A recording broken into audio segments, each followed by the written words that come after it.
초장은 양떼로 옷 입었고 골짜기는 곡식으로 덮였음에 그들이 다 즐거이 외치고 또 노래하나이다. 아멘. 다 같이 자리에 일어나셔서 사도신경으로 우리 신앙을 고백하며 예배를 시작하겠습니다.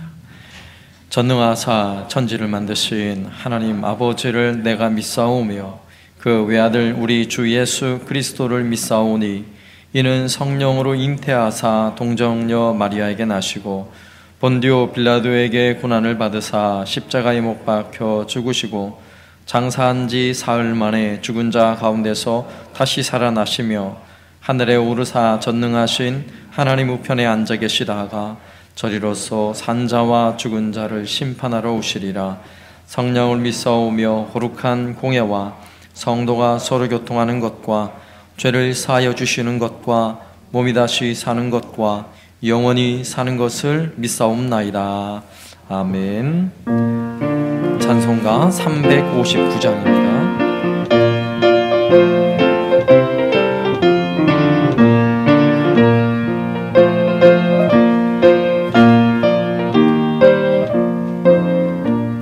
천성을 향해 가는 성도들아, 앞길의 장애를 두려 말아라. 성령이 너를 인도하시리니 왜 지체를 하고 있느냐.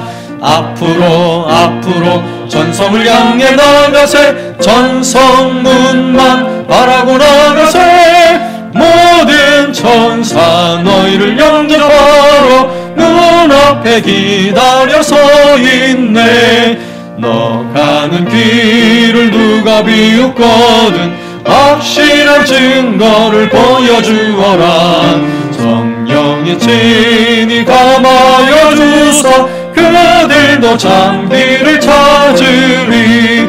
앞으로 전성을 향해 나가세. 전성문만 바라고 나가세. 모든 천사 너희를 영접하러 눈앞에 기다려 서 있네. 너 가는 길을 모두 가기 전에 내 손에 든 검을 꽂지 말아라. 점막의 흉계 모두 깨뜨리고 끝까지 잘 싸워 이겨라. 앞으로 전성을 향해 나가세. 전성문만 바라고 나가세. 모든 천사 너희를 영접하러 눈앞에 기다려 서 있네. 아멘. 이 시간 한 목소리로 기도할 때에 하나님 은혜 내려주셔서 이 어려움의 시기에 더욱 하나님을 예배하는 일에 힘쓰게 하여 주옵소서. 이 진주 지역에 확산되는 이 코로나의 전염병을 하나님 속히 또한 제거하시고 우리가 모두 한마음 한뜻 되어서 하나님을 즐거이 예배하며 섬길 수 있도록 은혜를 주옵소서. 또한 오늘 예배하는 이 시간 주의 음성을 듣게 하시고 성령 충만하는 시간 되게 하여 주옵소서. 함께 기도하겠습니다. 하나님 아버지 감사합니다. 오늘도 하나님을 섬겨 예배하며 주께서 우리에게 들려주시는 하나님의 음성 듣기를 원합니다. 세상은 참으로 여러가지 어려움과 고난과 환난 속에 하나님을 예배하는 것이 참으로 어려운 시대가 되어가고 있습니다. 하나님, 이러한 시대일수록 더욱 힘써 하나님을 예배하며 주를 섬기는 주의 백성 되게 하여 주옵소서. 우리가 온 몸과 힘을 다하여 하나님을 섬겨 예배하길 원하오니 주여 은혜를 베푸시고 오늘도 예배하는 모든 심령심령에 불같은 은혜를 내려 주옵소서. 하나님이여, 이곳에서 예배하는 이들과 또 온라인을 통해 가정에서 예배하는 모든 우리의 가족들을 주님 기억하여 주셔서 성령의 불을 내려 주옵소서. 예배하는 이 시간 성령 충만한 시간 되게 하여 주옵소서. 하나님의 온 땅에 가득한 이 코로나의 모든 질병을 거두시고 하나님의 속히 평화의 때를 허락하여 주옵소서. 질병으로 고통당하지 아니하도록 주의 보혈로 씻어주시고 강건함의 은혜를 허락하여 주옵소서. 예배하는 우리 모두에게도 하나님이 예비하신 은혜를 부어주시고 우리 모두가 성령 충만함으로 하나님의 말씀을 영의 양식으로 받으며 기쁨으로 즐거움으로 하나님을 섬겨 예배할 때에 우리 안에 기쁨이 있고 평안이 넘쳐나는 은혜와 축복의 시간이 되게 하여 주옵소서. 주의 시간 임재하여 주옵소서. 각자 임하시고 놀라운 은혜 주옵소서.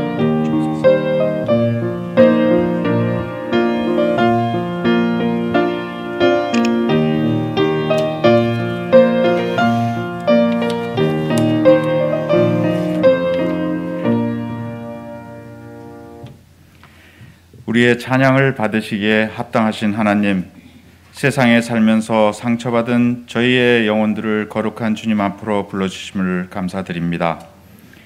죄 속에 살던 우리가 주님의 십자가의 대속에 감사하며 주님 앞에 다시 모였습니다. 저희의 찬양과 경배를 받으시고 저희를 진리의 빛으로 인도하여 주옵소서. 한 해를 마감하는 시점에 우리에게 주는 교훈을 알게 하시며 스치고 지나가던 세월 속에서 하나님 나라의 열매를 바라보게 하시고 하나님 나라를 향하여 전진하는 우리의 아름다운 신앙이 되게 하옵소서. 단임 위에 세우신 담임 목사님 위에 성령의 은혜를 갑절로 입히시어 주님의 마음으로 성도 모두를 품어 안을 수 있는 능력을 허락하시며 육신의 건강도 강건케 하옵소서. 오늘 선포하시는 말씀을 통해 우리의 혼과 영과 관절을 찔러 쪼개는 능력을 주셔서 성령의 충만한 은혜의 시간이 되게 하옵소서. 말씀과 기도를 통하여 능력을 얻게 하시고 진정한 회개의 역사가 이루어지게 하셔서 부족한 저희들이 하나님께 더 가까이 갈 수 있고 말씀의 열매 맺는 귀한 시간이 되게 하옵소서. 소돔과 고모라 같은 세상이지만 곳곳에 사랑을 나타내고 심어야 할 곳이 많습니다. 사랑을 베풀기에 지극히 인색한 저희의 마음을 변화시켜 주시고 주님의 사랑을 실천할 수 있는 저희가 될 수 있도록 인도하여 주옵소서. 하나님, 저희의 온전치 못한 섬김을 용서하여 주옵소서.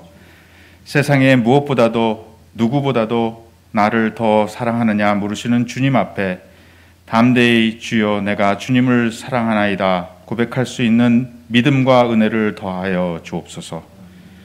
주님을 사랑함으로 이웃을 사랑하고 주님을 사랑함으로 우리의 성품이 변화되는 역사가 있게 하옵소서. 이 나라와 이 민족에게 꿈과 희망과 용기를 주옵소서. 세계적인 코로나 위기 속에서 서민의 삶은 얼어붙어 버렸습니다. 빈궁한 중에도 슬기로움을 잃지 않게 해주시고 주님께 지혜를 구하며 살기를 원합니다. 저희의 믿음이 연약하여 주의 도우심을 간구하오니 주님의 거룩한 백성으로 세상에서 승리할 수 있도록 힘주시고 능력 주시기를 원합니다. 기쁨, 슬픔과 고통 속에서도 십자가의 주님을 생각하며 우리의 고난과 슬픔으로 인하여 좌절하지 않도록 믿음 주옵소서. 절망이 엄습할지라도 새로운 심령으로 거듭나게 하시는 주님의 능력을 의지하게 하여 주옵소서. 복된 이 자리를 같이 하지 못한 성도들이 있습니다. 코로나 상황 때문에, 건강 때문에 마음은 주님을 간절히 바라고 있지만 예배당에 나오지 못하는 심령들을 불쌍히 여기시고 각자 있는 처소에서 동일한 은혜를 내려 주옵소서. 건강이 속히 회복되고 코로나 상황도 극복하게 하시어 주님께 간구하고 기도하는 일에 열정을 쏟음으로 주님의 음성 듣기를 즐겨하는 성도들이 되게 하옵소서. 범사에 감사하는 삶을 살기 원하는 주님, 우리의 신앙이 건강하여 어떤 상황에서도 감사하는 성숙한 그리스도인이 되기를 소망합니다. 불평과 불만이 가득했던 마음에서 감사가 흘러나오고 짜증 부리던 입술이 찬양하는 입술로 바뀌게 하옵소서. 소유에만 감사하는 것이 아니라 마음에서 감사를 찾게 하옵소서. 이 땅의 것을 인하여 뿐만 아니라 하늘의 기업을 인하여서도 감사하게 하옵소서. 이 시간도 하늘을 향해 닫힌 우리의 눈을 하나님의 말씀으로 여시고 하늘의 소망을 가진 믿음의 대장부가 되게 하옵소서. 감사의 근원이 되시는 예수님 이름으로 기도드립니다. 아멘.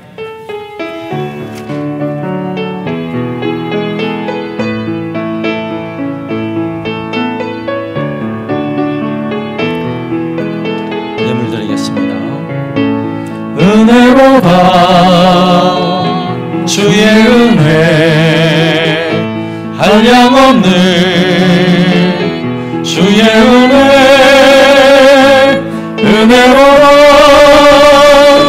주의 은혜 변함없는 신실하신 주의 은혜. 우리의 기도를 들으시고 응답해 주신 하나님께 감사드립니다. 한 달 동안 직장과 가정을 지켜주셔서 감사합니다. 늘 은혜 주시고 지켜주시니 감사합니다. 매일 감사하며 살게 하시니 감사합니다. 범사에 감사합니다. 코로나 때문에 어려운 가정들을 지켜주심을 감사합니다. 하나님 아버지 감사합니다. 주께서 우리에게 은혜 주셔서 오늘도 감사하는 마음으로 주 앞에 나와 하나님을 찬송하며 주를 예배하며 또한 이 시간 귀한 예물을 주께 드리며 하나님을 예배하는 주의 백성들을 기억하여 주옵소서. 오늘 이 자리에 또 예배하는 성도들과 또한 가정에서 온라인을 통해 하나님을 예배하는 온 성도들의 가정에 주의 은혜를 부어주시고 성령의 불을 내려주시며 주께서 예배를 통하여 주시는 말씀에 풍성한 은혜로 채워 주옵소서. 하나님, 여러 가지 질병의 위기가 있지만 우리 온 성도들의 가정과 또한 그 건강을 지키시고 인도하시며 일터와 직장과 생업에 복을 더하셔서 넉넉한 물질로 채워주시고 또 날마다 하늘의 문을 여사 신령한 은혜의 말씀으로 풍족한 은혜를 채워 주옵소서. 감사드리오며 예수님의 이름으로 기도드리옵나이다. 아멘.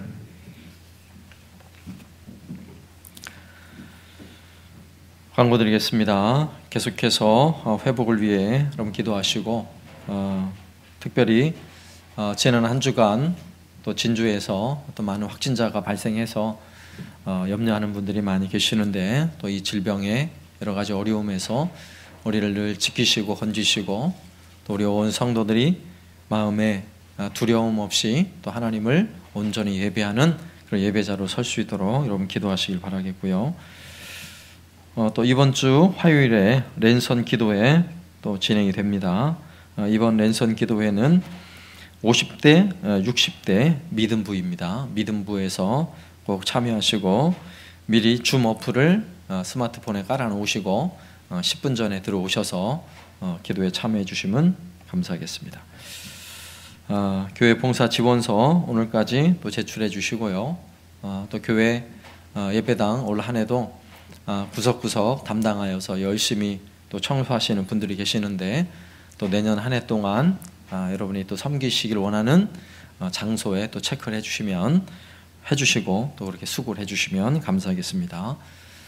뒤에 유리 게시판에 부착해 놓았으니까 청소에 관련된 것은 거기에다 신청을 해주시면 되겠고요. 그리고 이번 주간에는 이번 화요일 1일에는 예결산 위원회 모이게 되고요. 다음 주일은 공동의회로 모이도록 하겠습니다. 그리고 연말당에는 이번 주 토요일 오후 1시에 모양실에서 모이도록 하겠고요. 또 내년도 신년 달력이 제작되었습니다. 여러분 가정별로 하나씩 받아가시고요. 또 가게가 있으신 분 또 하나 더 가져가셔도 되고 또 혹시 필요하신 분은 더 가져가셔도 됩니다. 잘 받아가시고 올해 달력은 또 특별히 예쁘게 아주 잘 나왔어요. 또 받아가셔서 잘 사용하시길 바라겠고요.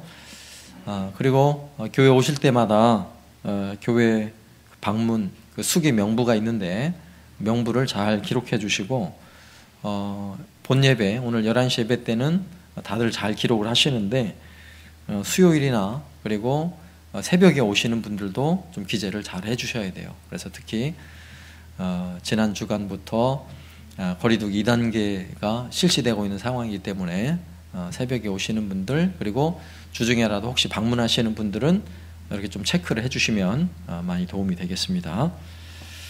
네, 이상입니다. 할렐루야 찬양대 찬양 드리겠습니다.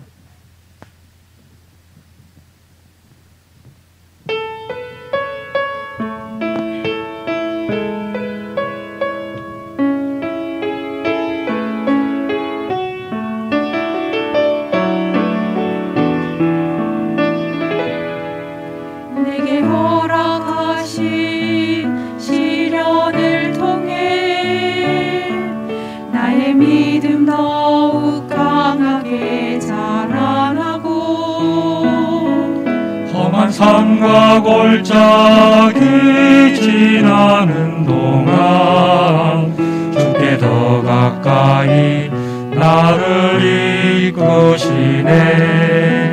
내가 겪는 시험이 어렵고 힘겨워도 내 주님보다 크지 않네. 내 앞에 바다가 갈라지지 않으면 주가 나로 바다를 걷게 하리. 나는 믿네.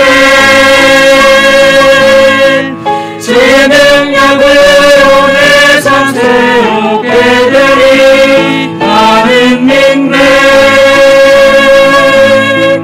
주의 능력으로 덤리 나가리라. 주와 함께 싸워 승리하리라. 날마다 믿음으로 살아가리.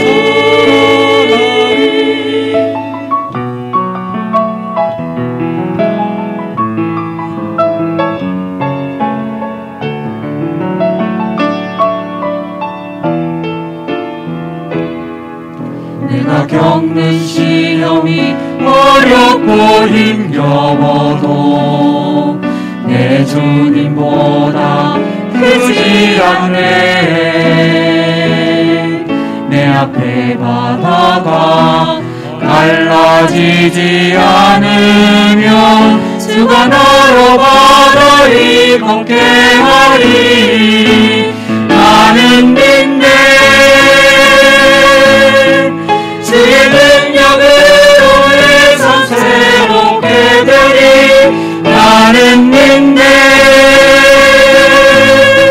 주의 능력으로 만들이 나가리라. 주와 함께 싸워 승리하리라. 날마다 믿음으로 나 살아가리. 나는 믿네. 주의 능력으로 내 삶 새롭게 되리. 나는 믿네. 주의 능력으로 담대히 나가리라. 주와 함께 싸워 승리하리라. 날마다 믿음으로 나 살아가리. 나는 믿네. 주 이름 그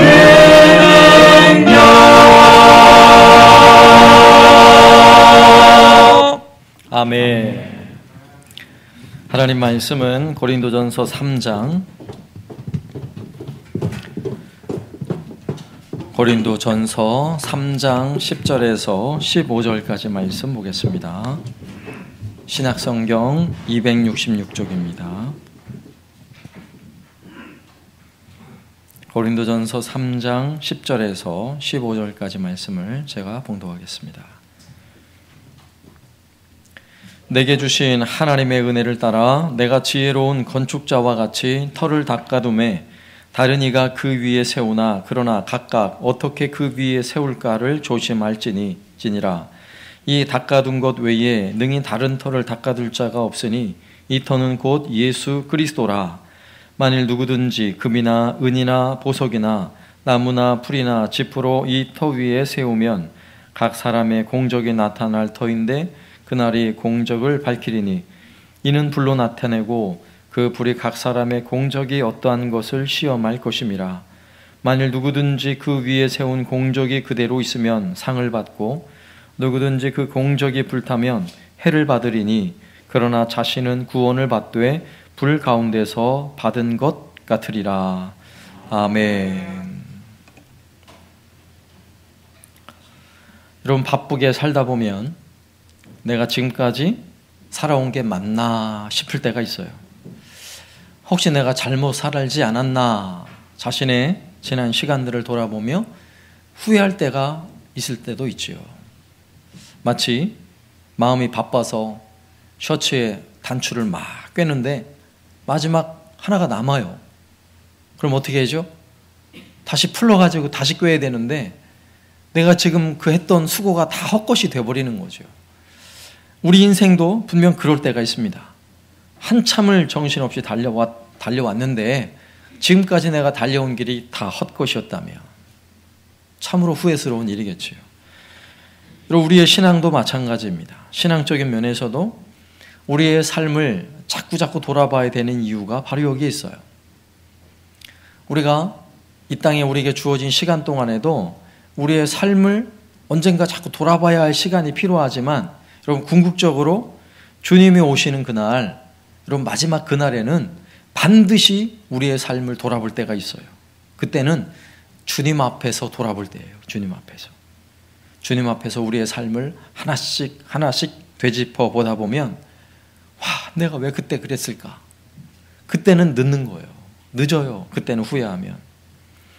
그래서 우리는 주님 앞에 서야 할 날을 분명히 알고 우리에게 여전히 우리의 생명이 있는 우리의 시간 동안 자주 우리의 삶을 돌아볼 수 있어야 하는 것입니다. 그래서 오늘 말씀에 근거해서 다시 한번 우리에게 질문해야 할 몇 가지 질문들을 던져보려고 해요. 먼저 첫 번째는 나의 삶의 기초는 예수 그리스도인가 하는 거예요.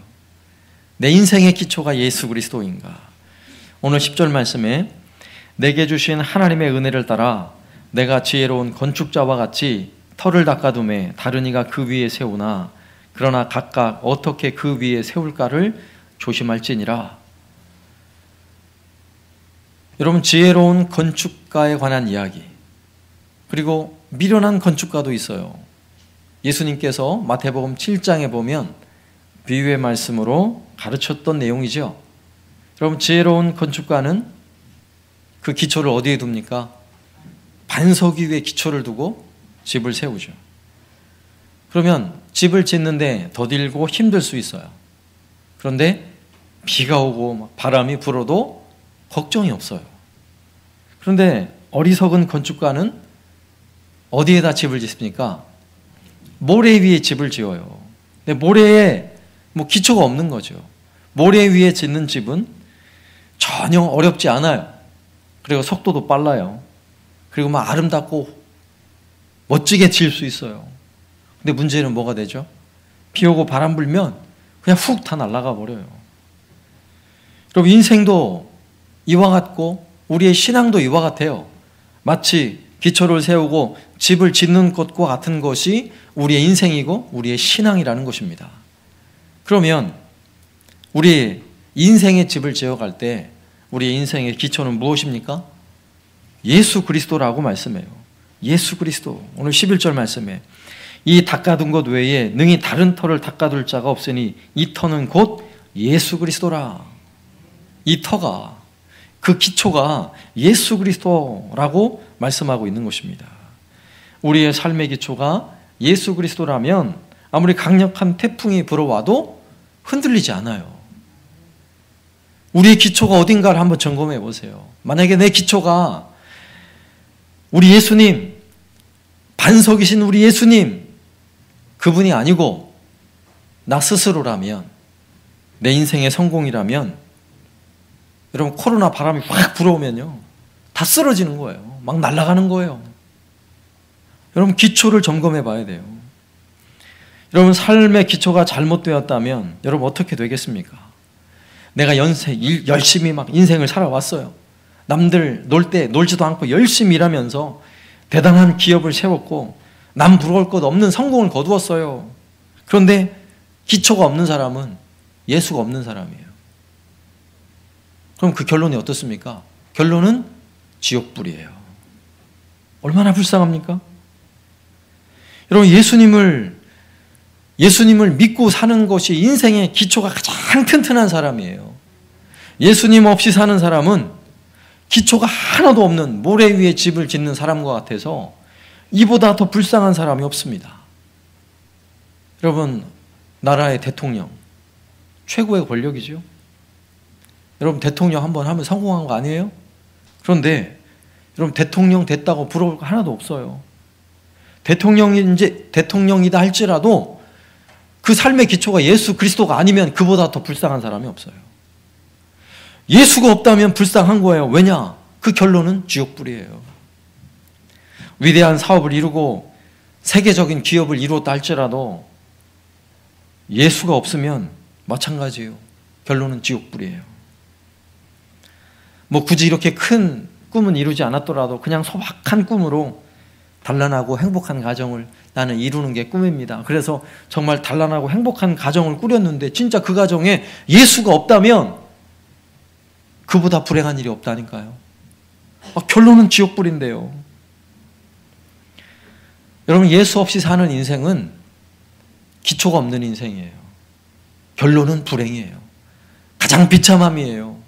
여러분, 지옥에 가지 말아야죠. 지옥에는 이 땅이 고달퍼도 이 땅이 힘들어도 지옥불엔 들어가지 말아야죠. 그런데 이 땅에 온갖 성공을 거두고 수많은 사람들의 부러움을 사고 그렇게 살았는데 인생의 결론이 지옥불이라면 이보다 더 불쌍한 사람이 없는 거예요.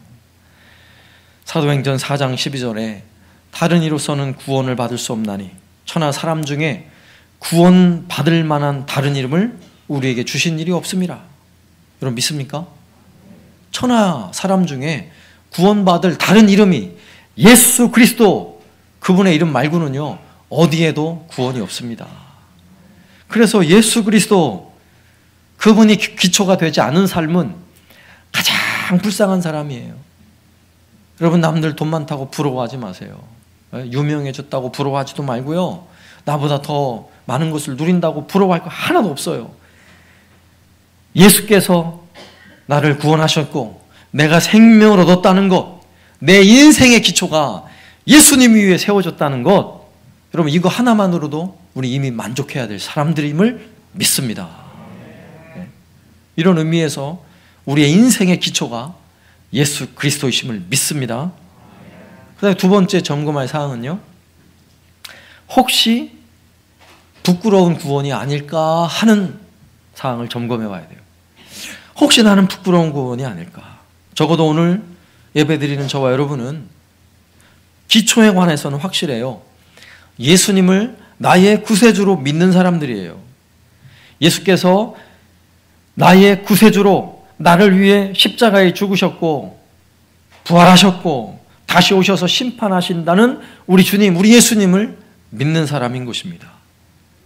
그래서 우리는 예배 드릴 때마다 반복적으로 고백하는 게 있어요. 우리의 신앙 고백. 사도신경이 바로 그거죠. 그냥 하는 게 아니에요. 우리가 무엇을 믿는지를 고백하는 거예요. 예배하기 전에 나는 이런 주님을 믿습니다 라고 고백하면서 예배를 드리기 시작하는데, 여러분 사도신경 늘 우리가 고백하던 거지만 사람들이 잘 몰라요. 고백하면서도 내가 무엇을 믿는지 잘 몰라요. 한번 들어보세요. 전능하사 천지를 만드신 하나님 아버지를 내가 믿는 거예요. 여러분 믿으십니까? 우리 늘 고백하잖아요. 그 외아들 우리 주 예수 그리스도를 믿는 거예요. 믿으시죠? 그분이 우리를 위해 이 땅에 오셔서 십자가에 못 박혀 죽으셨어요. 우리 죄를 대신해서. 우리 이걸 믿는 거예요. 그분이 또한 다시 살아나심을 믿는 거예요. 그분이 하나님 보좌 우편에 앉아 계심을 믿는 것이고요. 그분이 거기서부터 산자와 죽은 자를 심판하러 다시 오신다는 걸 믿는 거예요. 우리의 신앙 고백이 정확해요. 사도신경을 다시 한번 암송해 보세요. 거기에 내가 무엇을 믿는지에 대하여 아주 정확하게 기록해 놓았어요. 다시 한번요. 우리 예수님은 분명 다시 오세요. 우리가 고백했던 것처럼 저리로서 산자와 죽은 자를 심판하러 오시리라. 이걸 믿는다니까요. 그러면 나를 위해 죽으셨고 나를 위해 부활하신 그 주님을 믿는다면 그분이 분명 하늘 보좌에서 다시 이 땅에 오셔서 산자와 죽은 자를 심판하신 분이라는 걸 믿어야죠. 여러분 이걸 믿습니까? 그렇다면 그 심판을 믿는 사람이라면 그 심판이 어떠해야 하는지도 알아야 하는 것입니다. 믿음으로 우리가 살았다면 우리는 어떤 심판을 받냐면 의의 심판을 받게 돼 있어요. 그러나 만약에 믿음 없이 살았다면 산자와 죽은 자 다 심판받는다 그랬죠. 믿음 없이 살았다면 불의 심판을 받죠. 지옥불에 떨어지는 심판이에요. 그런데 의의 심판, 믿는 우리를 향한 심판에도 오늘 말씀해 보니까 그럼 부끄러운 심판, 부끄러운 구원이 있어요. 부끄러운 구원. 12절 말씀을 볼까요? 만일 누구든지 금이나 은이나 보석이나 나무나 풀이나 짚으로 이 터 위에 세우면, 집 짓는 이야기를 계속하는 거예요. 예수님이 기초인데 그것을 기초하여 그 위에 집을 세워가는데 금이나 은이나 보석 아니면 나무나 풀이나 집, 여러분 우리의 신앙의 집을 무엇으로 세워가고 있는지 한번 생각해 보세요. 내 신앙의 집을 오늘 금, 은, 보석, 정말 값비싸고 고귀한 것, 그 다음에 나무, 풀, 집, 이건 뭐 어디서나 구할 수 있는 것이고 아무것도 아닌 거예요. 사실은 버려도 되고 뭐 그런 거. 여러분 우리의 신앙을 과연 정말 고귀한 것들로 하나님께 드릴 때 정말 하나님이 기뻐 받으시는 것들로 하나님께 드리고 있습니까? 구약에서 하나님께 드려지는 제물처럼 하나님께 드려지는 제물이 어떤 거였어요? 정말 가장 값지고 소중한 걸 드렸어요. 하나님께 드리는데 다리 저는 거, 눈먼 짐승, 병든 것 이런 거 드릴 수 있어요? 하나님께 드리는 떡을, 더러운 떡을 드릴 수 있습니까? 그럼 하나님 받지 않아요. 나에게 있는 것 중에서도 첫 열매, 첫 새끼, 살찐 거, 아주 좋은 거, 그것을 구별하여 하나님께 드리는 거예요. 그러면 오늘 우리가 하나님을 예배할 때도 우리가 하나님께 여러분 무엇을 드리고 있는지 한번 생각해 보세요. 이것은 헌금과 물질만을 말하는 것이 아닙니다. 내 삶에 정말 소중한 것, 금과 은과 보석과 같은 것을 하나님께 드리고 있어요? 내가 그렇게 고귀하게 여기고 소중하게 여기는 그러한 것들을 하나님께 드리고 있습니까? 아니면 길에 집어 던져도 아무도 주워가지 않을 그런 것들을 하나님께 드리고 있습니까? 나무나 풀이나 짚이나 이런 걸 드리고 있습니까? 더 중요한 문제는요, 이 두 재료는 13절에 보세요. 각 사람의 공적이 나타날 터인데 그날이 공적을 밝히리니 이는 불로 나타내고 그 불이 각 사람의 공적이 어떠한 것을 시험할 것임이라. 그날에 불로 확 한번 그 공적을 태워보면요, 짚이나 나무나 풀은 어떻게 되겠어요? 그냥 훅 타서 다 재밖에 남지 않아요. 아무것도 남는 게 없다는 거예요. 그러나 금, 은, 보석, 금이 왜 보석이에요? 금은요, 세월이 수백 년이 지나도 녹슬질 않아요. 불로 태워도 금이 사라지질 않아요. 그게 보석이고 그게 금이에요. 우리가 예수 그리스도 기초 위에 우리의 신앙을 쌓아 올려야 하는데, 쌓아놓은 우리의 신앙이, 그리고 내 삶의 신앙의 흔적들, 삶의 흔적들이 영원히 남는 것이어야죠. 이 땅에 내가 원하는 것들, 내 욕심을 채우기 위해 쌓아놓은 수많은 것들은요, 그날에 그냥 확 불타 없어질 것들이에요. 그러나 주님을 위해 내가 힘써 내가 드리고 있다면, 주님을 위해 내 삶을 헌신하고 주님을 위해 내 삶을 드리고 있다면 그러한 공적은 절대로 불타지 않는다, 영원하다라고 말씀하고 있는 것입니다. 그래서 주님은 그날 심판하실 때 우리를 향한 심판은요, 상급에 관한 심판이에요. 그래서 우리가 열심히 주님을 위해, 주님의 기초 위에 금과 은과 보석과 같은 그런 신앙의 아름다운 모습들로 우리의 인생을 쌓아놓았다면 주님은 심판하는 그날에 우리의 머리에 생명의 면류관을 주시고요, 우리에게 온갖 상급을 준비하셔서 푸짐하게 이 땅에 우리가 힘들고 고통스러웠던 것을 다 잊고도 남을 만한, 올림픽의 금메달 선수들이 그동안 올림픽 금메달을 따기 위해서 얼마나 수고했어요. 근데 금메달 딱 목에 걸고 나면 그동안 수고가 아무것도 아니에요. 아무것도 아니에요.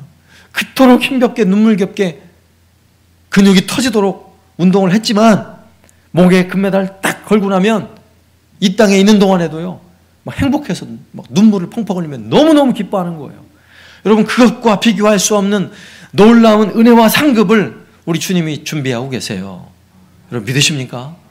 그러니까 우리가 그 심판을 믿어야 하는 거예요. 그 심판을. 주님 오시는 그날에 주님은 심판대 앞에서 우리에게 분명히 물어보실 거예요. 그동안 너 뭐 하다 왔니? 물어보실 거예요. 뭐 하다 왔니? 여러분 만약에 오늘 여러분에게 그동안 나를 위해서 뭐 했니? 라고 물으신다면 여러분 무엇이라고 대답하겠어요? 예, 저는 열심히 지금 적금 열심히 들고 있습니다. 예, 저는 지금 몸 관리 열심히 하고 있습니다. 제 팽팽한 이 피부를 좀 봐주십시오. 이거 되겠어요? 네, 저는 인생이 즐기는 거라 즐기다 왔습니다. 여러분 사람들이 평소에 중요하다고 생각하는 것, 돈, 건강, 그리고 즐거움, 즐기는 인생. 여러분 세상에 나가면 다 그래요. 그게 제일이래요. 14절 말씀. 만일 누구든지 그 위에 세운 공적이 그대로 있으면 상을 받고 누구든지 그 공적이 불타면 해를 받으리니 그러나 자신은 구원을 받되 불 가운데서 받는 것 같으리라.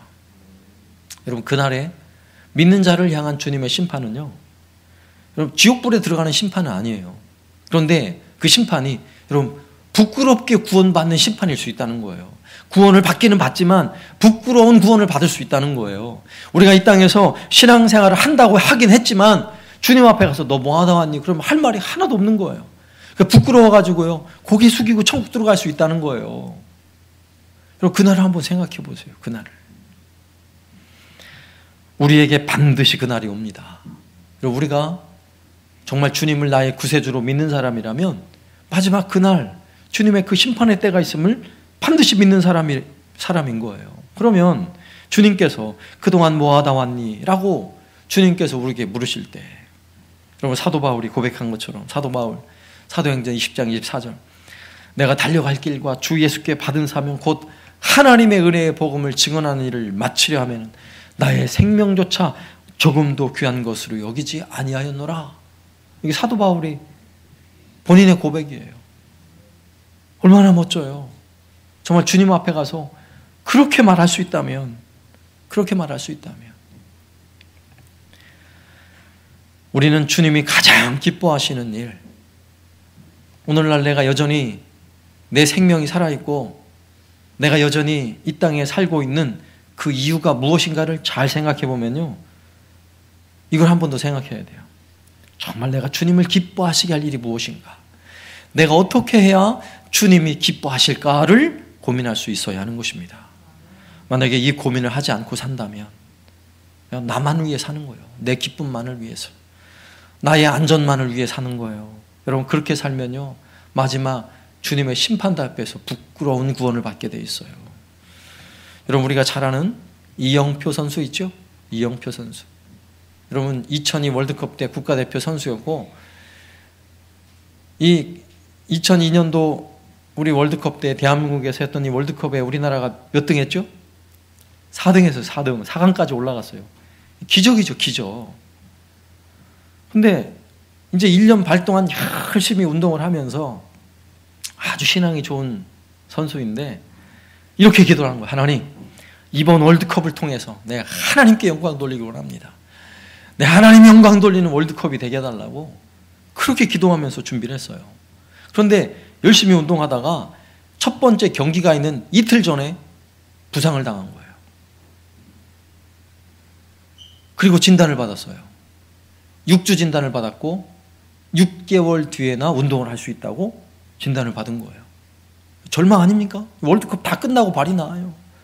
그래서 그날 집에 와가지고요 울면서 하나님, 내가 1년 반 동안 내가 하나님께 영광 돌리기 위해서 내가 이 월드컵 하게 해달라고 기도하면서 이렇게 준비했는데 도대체 이게 뭡니까? 따지듯이 물었대요.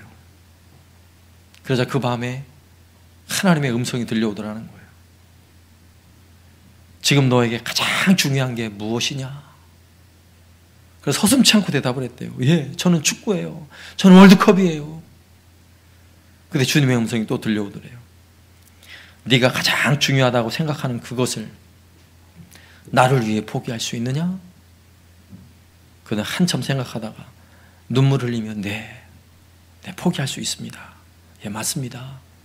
나에게는 나의 주님이 최고입니다.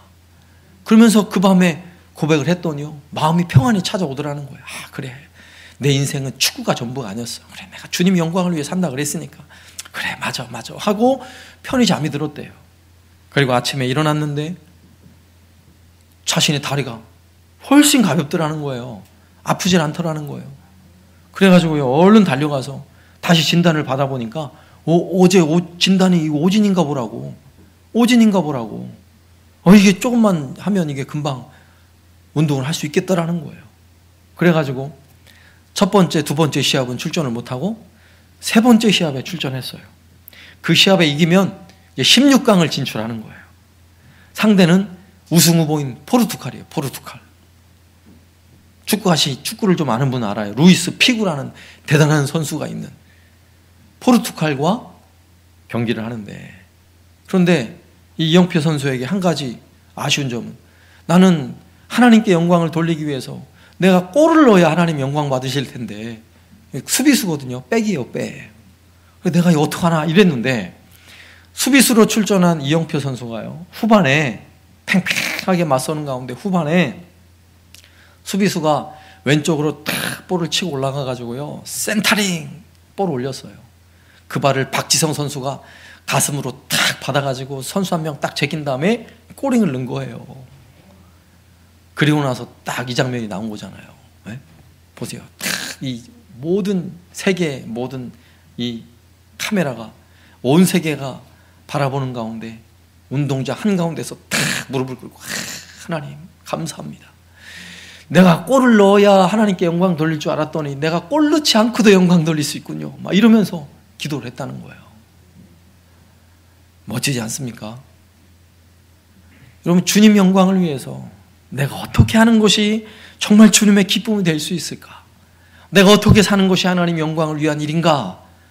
여러분, 이것을 고민하며 살아야 하는 것입니다. 마지막 세 번째로요, 그러면 나는 지금 어떠한가를 한번 생각해 봐야죠. 나는 지금 어떠한가? 우리 한번 13절 말씀을 한 번 더 볼까요? 각 사람의 공적이 나타날 터인데 그날이 공적을 밝히리니 이는 불로 나타내고 그 불이 각 사람의 공적이 어떠한 것을 시험할 것임이라. 여러분, 그날이 반드시 온다 그랬죠. 근데 그날은 각 사람의 공적이 나타나는 그날이에요. 우리가 주님을 위해서 수고하고 내가 주님이 기뻐하는 일이 무엇인가를 내가 열심히, 누가 보든 안 보든 내가 수고했던 그 모든 것이 다 나타나는 그날이에요. 그날은 두 가지로 해석할 수 있는데, 그날은 정말 주님 오시는 그날일 수 있어요. 심판대 앞에 서는 그날. 근데 또 한 가지의 해석이 있어요. 그건 뭐냐면 우리의 인생에 믿음의 시련이 있는 그날이에요. 믿음의 엄청난 시련, 불과 같은 믿음의 시련을 받는 그날도요, 공적이 나타나요. 여러분, 초대교회 이후에 2000년 교회 역사 속에 수많은 불시험이 있었어요. 수많은 시련과 핍박들이 있었어요. 그럼에도 불구하고 죽음을 각오한 채 믿음을 지켜낸 신앙의 수많은 선배들이 있어요. 여러분, 그들이 믿음을 지켜내며 그 불시험을 통과할 때마다 분명 마지막 그날에 상급에 관한 심판이 있죠. 생명의 멸류관을 주시겠죠. 그러나 그 불시험을 통과하는 그 순간에도 이미 엄청난 상급이 주어지고 있는 거예요. 그 공적이 나타나는 거예요. 왜요? 모두가 알거든요. 그 신앙이 확실하다는 거. 모두가 알거든요. 그것이 얼마나 하나님 기뻐하시는 일이라는 걸 알거든요.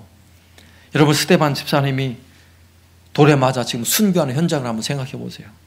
여러분, 돌이 날아와서 온몸이 피투성이가 되고요. 살점이 떨어져 나가고 뼈가 부러지고 있어요. 그럼에도 불구하고 스데반 집사님의 눈은 하늘을 향해 있는 거예요. 하늘 보좌에 앉으신 어린 양을 보라고, 우리 주님을 보라고. 그는 마지막 그 죽음의 현장에서, 순교의 현장에서 이렇게 기도해요. 예수여, 내 영혼을 받으시옵소서. 주여, 이 죄를 그들에게 돌리지 마옵소서. 여러분 천사와 같은 모습으로 마지막 순교를 하는 장면을 한번 생각해 보세요. 여러분 이러한 스데반 집사님, 여러분 그 현장은 이미 스데반 집사님이 그의 삶이, 그의 인생이 주님을 위해 순교의 제물이 되었다는 것을 모두가 다 알잖아요. 모두가 이미 공적이 나타났어요. 여러분 그 불심판 가운데 결코 믿음을 저버리지 않고 끝까지 순교자의 길을 걸어갔던 스데반 집사님은요 정말 순교의 제물이 되었던 거예요. 지금까지 그 성경을 읽는 모든 성도들이 그 장면을 상상하면서 은혜를 받잖아요. 이미 그 공적이 나타났어요. 여러분 초대교회 이후에 서머나 교회를 목회했던 폴리갑이라는 분이 계세요. 자주 말씀을 드린 이야기인데 이분은 86세가 되었을 때 당신 예수를 부인하면 죽이지 않겠다고 지금 화형대 장작더미 위에 올려놓고 얘기를 하는 거예요. 예수를 부인하면 살려주겠다고. 그때 무엇이라고 얘기합니까? 내가 86년 살아오는 동안 주님을 섬겨봤는데 주님은 한 번도 나를 배신한 적이 없는데 내가 이제 와서 주님을 어떻게 배신하겠냐고. 그리고는 화형장에서 불에 태워 순교를 당하셨어요. 여러분 그 불시험 앞에 그분의 신앙과 그분의 공적, 신앙의 공적이 이미 다 드러났어요. 얼마나 영광스럽습니까? 폴리갑 이후에 또 100년이 지나서 서머나 교회를 감독하던 피오니우스라는 분이 계세요. 그분도 똑같이 화형대 위에 세워졌어요. 그리고 그분은 거기서 이렇게 말합니다. 나는 주님의 명령을 어기는 것보다 주님께 순종하며 죽음의 길을 택하겠습니다. 그리고 그도 화형대에서 순교를 당하셨어요. 여러분 우리나라에도 일제강점기에 예수천당 불신지옥을 외치던 최건눈 목사님 여러분 잘 아시죠? 그러다가 일본 순사기에 끌려가 감옥에 가서 고문을 받는데 막 바늘로 찌르는 고문을 당한 거예요. 바늘로 찌를 때마다 예수! 예수! 막 그러는 거예요. 그러니까 이 순사가요, 일본 순사가 열이 받아가지고 쫙 찌르면서 너 왜 자꾸 예수 예수 외치냐고 막 욕을 하는 거예요. 그때 최건눈 목사님 뭐라고 얘기한 줄 아세요? 내 안에는 예수가 꽉 차 있어서 나를 찌르면 예수밖에 나올 게 없다고 말을 하는 거예요. 그럼 불시험이 그에게 임하지만 이미 그 엄청난 그의 삶 속에 나타난 불시험 속에요. 그 불시험을 견뎌내고 이겨내는 그 믿음의 공적이 다 드러나고 있잖아요. 생명의 면류관을 받을 뿐인 거죠. 여러분 정말 불같은 시험, 그 가운데 믿음을 저버리지 않은 수많은 믿음의 사람들이 있었어요. 특히 우리나라에는요, 일제강점기에 이름도 없이 빛도 없이 그 엄청난 불시험을 통과한 수많은 우리의 선조들이 너무너무 많았어요. 여러분 6.25 전쟁 당시에도요, 공산군에 의하여 짓밟히고 막 죽창에 찔려 죽어가면서도 예배를 포기하지 않았던 성도들이 있어요. 여러분 전라도 영광에 가면 야월교회라고요. 전교인이 65명이에요. 전교인이. 근데 65명인데 공산당에 의해서요 65명 전교인이 순교당한 유일한 교회예요. 한 명도 빠짐없이. 여러분 3개월에 걸쳐서, 전쟁 당시 3개월에 걸쳐서 그 교회 예배하러 나온 사람들을 잡아가지고 죽이기 시작하는데요, 처음에는 그게 무서워가지고 성도들이 막 도망갔대요.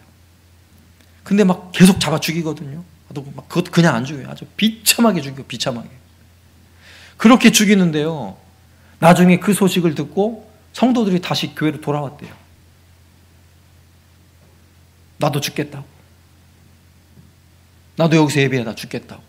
그래가지고 어린애들까지 한 명도 빠짐없이 65명 전원이 순교당한 교회. 야월교회. 여러분 주님의 심판대 앞에서 생명의 면류관이 예비된 사람들이에요. 누가 뭐라고 그래도. 여러분 그 옆 동네에요, 염산교회가 있어요. 염산교회. 6.25 때 77명의 한 교회에서 가장 많은 순교자를 배출한 교회예요.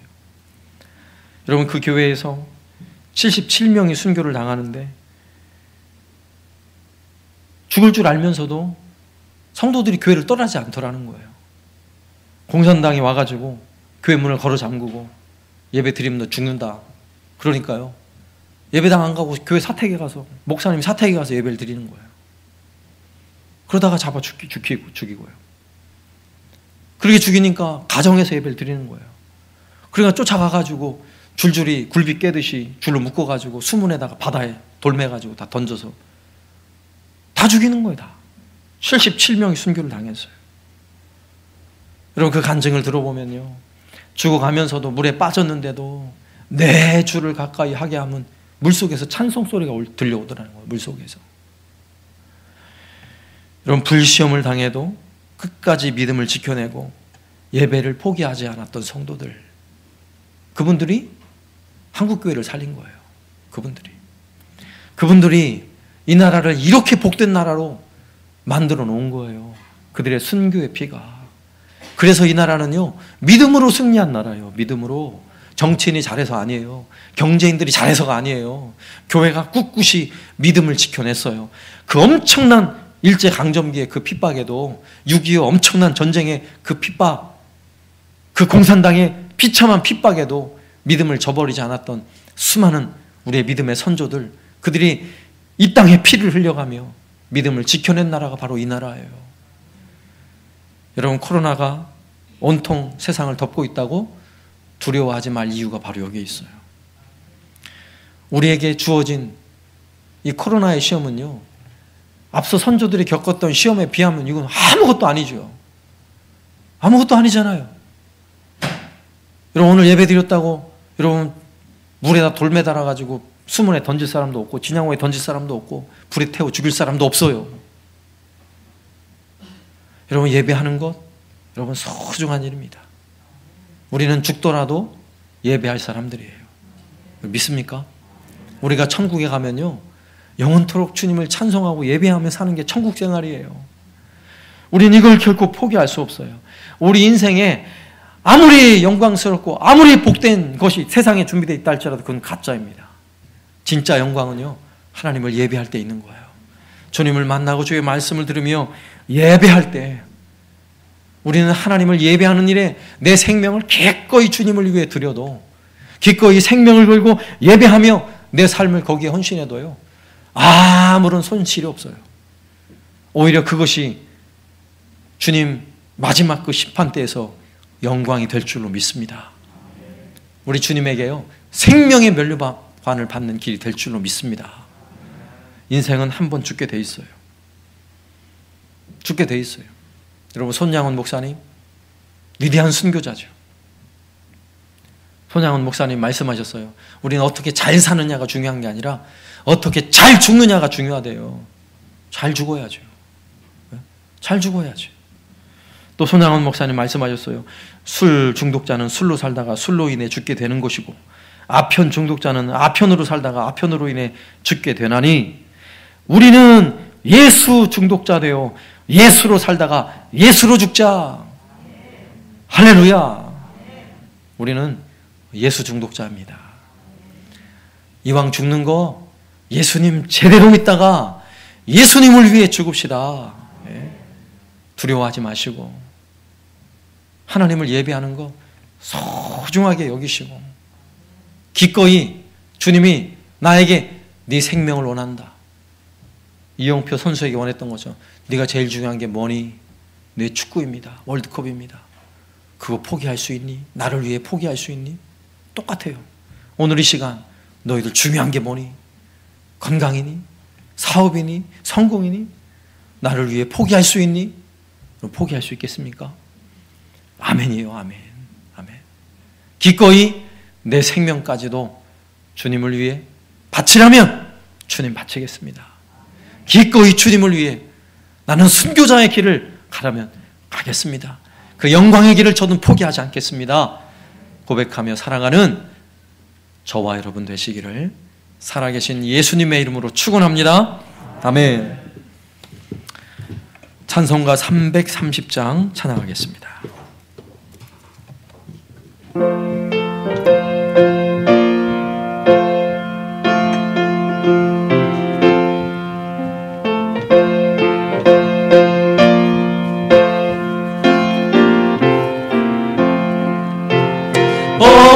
시되리니 내 직분 지켜서 잔이슬 맺힐 때에 일찍 일어나 해 덮는 아침부터 힘써서 일하라.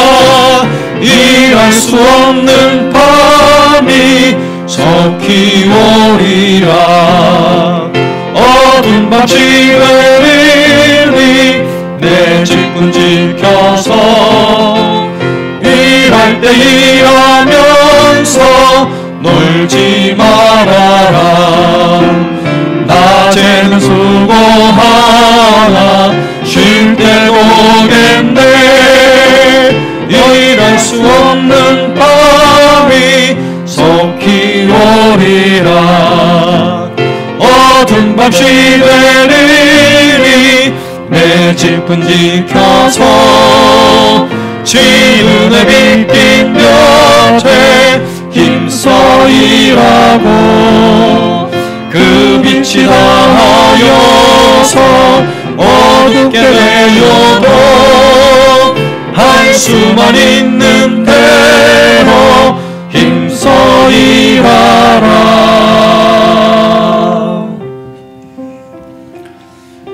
이 시간 함께 기도할 때에 만일 지금 우리가 경험하고 있는 이 코로나 시대가 주님이 우리를 불로 심판하고 있는, 불로 시험하고 있는 그런 시대라면요, 우린 자신을 점검해 보아야 할 것입니다. 정말 이 불시험에 우리의 모든 공적이 다 불타 없어지고 부끄러운 구원을 받을 사람인가? 아니면 이러한 불시험 앞에도 꿋꿋이 우리의 믿음을 지키고 하나님을 예배하는 일에, 주님을 위해 복음을 증거하고 주님을 위해 내 생명을 드리는 일에 변함없이 그 길을 갈 것인가? 우리 스스로에게 질문을 던져보아야 하는 것입니다. 이 시간 그 주님 앞에 우리를 위해 기꺼이 생명을 내놓으신 우리 주님 앞에서, 그리고 이 땅에 다시 심판주로 오실 그 주님 앞에서 다시 한번 각오하며 결단하며, 주님, 그렇습니다. 내 생명조차도 내 것이 아니었습니다. 주님의 것입니다. 주님의 것입니다. 라고 고백하시고 정말 주님이 기뻐하시는 일, 주님을 위해 사는 그런 신앙인이 되겠습니다. 우리 함께 결단하며 함께 고백하겠습니다. 하나님 아버지, 감사합니다. 우리가 지금까지 살아왔던 우리의 인생과 우리의 신앙을 오늘 말씀을 통해 점검하며 돌아보길 원합니다. 정말 주님을 위해 내 생명을 기꺼이 드릴 수 있는지, 정말 주님을 위해 내가 정말 중요하게 여기는 것이 무엇이냐고 묻는 주님 앞에 내 귀한 것까지도 주님을 위하여 포기할 수 있는지 고백하며 주님이 기뻐하시는 길을 따라갈 수 있는 주의 백성이 되게 하여 주옵소서. 주여, 은혜 내려 주옵소서. 이 어려운 시기에 주님을 예배하는 일에, 주님을 섬기는 일에 우리의 헌신이 필요한 이 시기에 기꺼이 헌신하길 원합니다. 우리의 생명까지도 기꺼이 주께 드리길 원합니다. 주님, 은혜를 내려 주옵소서. 우리 모두에게 은혜를 내려 주셔서 하나님 베푸신 그 놀라운 은혜를 마음속 깊이 간직하며 주님을 위해 열심히 헌신하고 주님을 위해 삶을 드리며 우리의 생명을 드리며 주께 헌신할 수 있는 우리 모두가 되게 하여 주시옵소서. 하나님 아버지, 감사합니다. 하나님, 이 나라가 우리 믿음의 선조들의 수많은 순교의 피를 통해 교회가 세워졌고 이 나라가 세워졌습니다. 하나님, 이런 나라에 우리가 믿음의 또한 후배로서 우리 주님을 섬기며 예배할 때에 오늘 우리에게 찾아온 여러 가지 어려움과 때로는 여러 가지 시련과 이런 시험의 시간들을 보내고 있지만 담대히 믿음으로 통과해 나아가길 원합니다. 담대하게 주님을 위해 기꺼이 내가 순교하겠습니다, 내 생명까지도 주님을 위해 헌신하겠습니다 하는 마음으로 주님의 기쁨이 되어 살아가는 우리 모두가 되게 하여 주옵소서. 우리 한사랑교회가 되게 하여 주옵소서. 예수님의 이름으로 간구하오며 지금은 우리 주 예수 그리스도의 은혜와 아버지 하나님의 극진하신 사랑하심과 성령님의 교통하심이 오늘도 주님을 위해 내 삶과 내 생명을 기꺼이 주께 드리기를 소망하는 우리 모든 성도들 머리 위에 이제로부터 영원토록 함께 있을지어다. 아멘.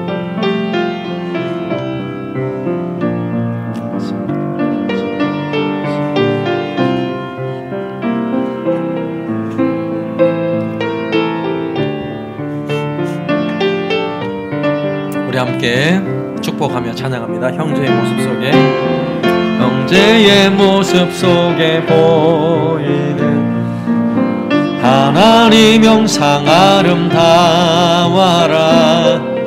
존귀한 주의 자녀 됐으니 사랑하며 섬기리. 한 번 더. 자매의 모습 속에 보이는 인사 나누시면서